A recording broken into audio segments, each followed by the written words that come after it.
एक सांप के 3 प्रश्न। सबसे बड़ा डर क्या है? नंबर दूसरा, ताकत कहाँ से आती है? नंबर तीसरा, मनुष्य का शत्रु कौन है? नमस्कार राधे कृष्णा दर्शक बंधु।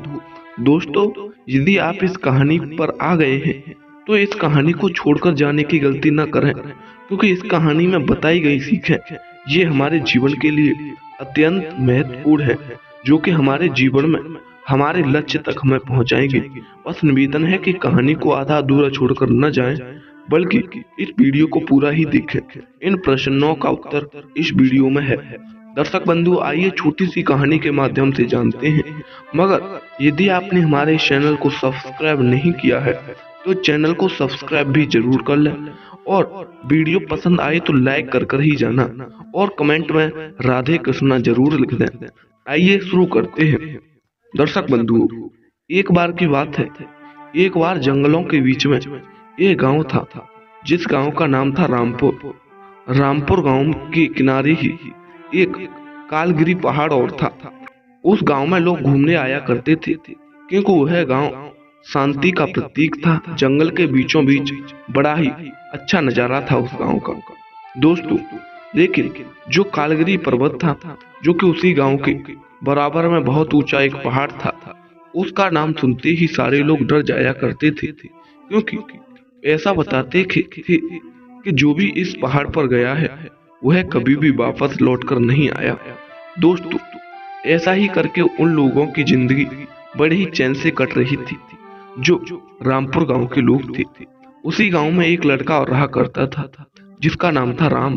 दोस्तों, राम बड़ा ही भोला भाला और देखने में सुंदर लड़का था, लेकिन उसके अंदर डर भरा हुआ था, क्योंकि उस गांव के सारे लोग ही उस पर्वत से डरते थे, और जो वह लड़का था वह भी डरता था। जब भी वह अपनी जिंदगी में कुछ बड़ा करने का सोचता तो उसके मन में वही डर आ जाता। दोस्तों, डर इंसान का बहुत बड़ा शत्रु है। दोस्तों, एक बार क्या होता है कि एक बार उस गांव के ऊपर काली काली घटाएं छा गई। अब तो सारे लोग भयभीत हो गए कि शायद ये लगता है कि उस कालगिरी पर्वत के ऊपर एक भोले बाबा की मूर्ति थी, जहां पर बताते थे कि भोले बाबा स्वयं रहते हैं। दोस्तों, अब तो सारे लोग कहने लगे कि अब हमें लगता है यह हमारे ऊपर से मुसीबत तभी हटेगी जब कोई भोले बाबा की पूजा करके आएगा। दोस्तों, जो उस गांव के ज्ञानी लोग थे, मंदिर के पुजारी थे, वह कहने लगे अब तो जब तक भोले बाबा की पूजा नहीं होगी तब तक ये काली काली घटाएं नहीं हटेगी, और यदि उस मंदिर की पूजा नहीं हुई तो बहुत तेज बारिश आएगी, जिसमें यह डूब जाएगा।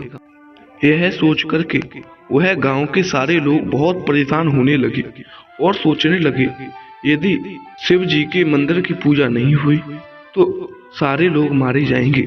दोस्तों, अब तो सारे लोग रोने लगे, चिल्लाने लगे। मगर दोस्तों, जो उसी गांव में राम नाम का लड़का रहा करता था, वह वैसे तो डरा करता था, मगर वही लड़का उस गांव में नौजवान था। इसीलिए सारे लोग इकट्ठे हुए और उसी लड़के की तरफ देखने लगे और कहने लगे, हे राम, अब तो तुम ही हमारी जिंदगी बचा सकते हो। तुम ही जाकर के इस कालगिरी पर्वत पर भगवान शिव की पूजा करके आओ और उनसे मन्नत मांग के आओ कि हमारे गांव में किसी को कोई दिक्कत न आए। दोस्तों, सारे लोगों के बार बार कहने पर अब तो राम को जाने के लिए तैयार होना पड़ा। दोस्तों, क्या हुआ, राम ने एक बैग लिया, उसमें थोड़ा बहुत खाना पानी रख करके और ऊपर पहाड़ की तरफ चढ़ने लगा। दोस्तों, जैसे जैसे वह चढ़ता जा रहा था, अब तो उसे बहुत सारी मुसीबतों का सामना करना पड़ा। पहले तो जब वह चढ़ता जा रहा था तब उसे तरह तरह की आवाज सताने लगी, डराने लगी, मगर उस राम नाम के लड़के ने उन सारी आवाजों को इग्नोर करते हुए आगे बढ़ता गया। आगे चलकर उसे एक नदी मिली, जिसके साइड में एक नाव खड़ी हुई थी, लेकिन वहां पर बहुत सारे जंगली जानवर थे जो उसे सताने लगे। उसने उस नाव में बैठ करके उस नदी को पार किया। अब वह और आगे बढ़ता चला गया। जब वह आगे बढ़ करके उसी जो गुफा थी जिसमें भोले बाबा जी की मूर्ति थी, वह उसी गुफा के पास में जाकर के पहुंच जाता है, तो उसने क्या देखा कि एक उस गुफा के बाहर बहुत बड़ा सर्प बैठा हुआ है। दोस्तों, उसे देख करके वह राम बहुत डर गया। अब तो वह सोचने लगा कि यदि मैं यहाँ से लौटा तो मेरे गांव वालों की जिंदगी दांव पर लगी हुई है। वह सारे लोग मारे जाएंगे और मैं भी मारा जाऊंगा, क्योंकि जो ये घटाएं छा रही हैं, इनसे बारिश अब होगी, आंधी तूफान आएंगे जिससे हमारा गांव उड़ जाएगा, हम मारे जाएंगे। उसने यह सब बातें ध्यान में ला करके एकदम से वह जाकर के सर्प के सामने खड़ा हो गया और जाकर के कहने लगा, हे भाई, मुझे अंदर जाने दो, मुझे भोले बाबा की पूजा करनी है। दोस्तों, इतनी बात जब सांप ने सुनी तो सांप ने कहा, हाँ, मैं तुम्हें अंदर तो जाने दूंगा, मगर तुम्हें मेरे 3 प्रश्नों के उत्तर देने होंगे। यदि तुमने मेरे तीनों प्रश्नों के उत्तर दे दिए तो मैं तुम्हें अंदर जाने दूंगा। दोस्तों, यह कहकर के वह जो राम नाम का लड़का था वह मान गया और कहने लगा, पूछो। तब जो सांप था उसने पहला प्रश्न किया, सबसे बड़ा डर क्या है? दोस्तों, उस लड़के ने तुरंत जवाब दे दिया और कहा, सबसे बड़ा डर हमारे मन में है जो हमें कमजोर बनाता है। दोस्तों, उस सांप ने दूसरा प्रश्न किया कि ताकत कहाँ से आती है? तो जो वह राम नाम का लड़का था उसने कहा, ताकत हमारे आत्मविश्वास से आती है, चाहे वह हमारे अंदर डर पैदा करे या ताकत हमारे आत्मविश्वास से ही आती है। हमारे आत्मविश्वास होगा तब तक हम में बहुत सारी ताकत आती रहेगी। दोस्तों, उस सर्प ने तीसरा प्रश्न किया कि मनुष्य का शत्रु कौन है? तब उस लड़के ने जवाब दे दिया, अरे सर्प भाई, मनुष्य का शत्रु यह डर ही तो है जो मनुष्य को कामयाब नहीं होने देता, जो मनुष्य को डर में पैदा करके वह मनुष्य को आगे नहीं बढ़ने देता। दोस्तों, इतने प्रश्नों का उत्तर सुन के वह सर्प खुश हो गया और उस सर्प ने उस राम नाम के लड़के को अंदर जाने दिया। दोस्तों, वह लड़का जाकर के अंदर जाके भगवान शिव की आराधना की, पूजा की और उनसे मन्नत मांगी, हे शिव, मेरे गांव पर जो विपत्ति आई है उसे आप हटा दीजिए। अब तो मैंने आपकी पूजा की। दोस्तों, पूजा करके जब वह वापस लौट करके आया तो उसने क्या देखा कि गांव के ऊपर से सारा अंधकार हट चुका था।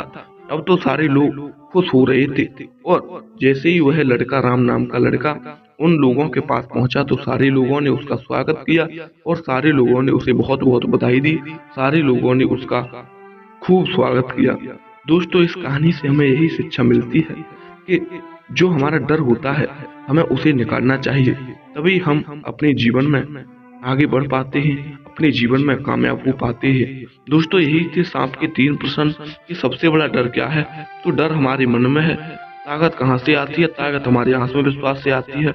मनुष्य का शत्रु कौन है? तो मनुष्य का शत्रु डर ही है। दोस्तों, यही थी छोटी सी कहानी जो उम्मीद करता हूँ आपको जरूर पसंद आई होगी। इस कहानी से हमें बहुत कुछ शिक्षा मिलती है कि हमें डर को त्याग करके आगे बढ़ना है, हमें खुद पर विश्वास रखना है, अपने आत्मविश्वास से अपनी ताकत को उत्पन्न करना है और जिससे हम अपने जीवन में अत्यधिक कामयाब हो पाएंगे। दोस्तों, उम्मीद करता हूँ जरूर पसंद आई होगी। यदि अच्छी लगी है तो चैनल को सब्सक्राइब करना बिल्कुल ना भूलें। कमेंट में राधे कृष्णा जरूर लिख दें, वीडियो को लाइक भी कर दें। दोस्तों, फिर मिलेंगे ऐसी ही नई कहानी के साथ, नई मोटिवेशन इंटरेस्टिंग वीडियो के साथ। तब तक के लिए आपके लिए हमारा राधे कृष्णा। जय हिंद, जय शिव।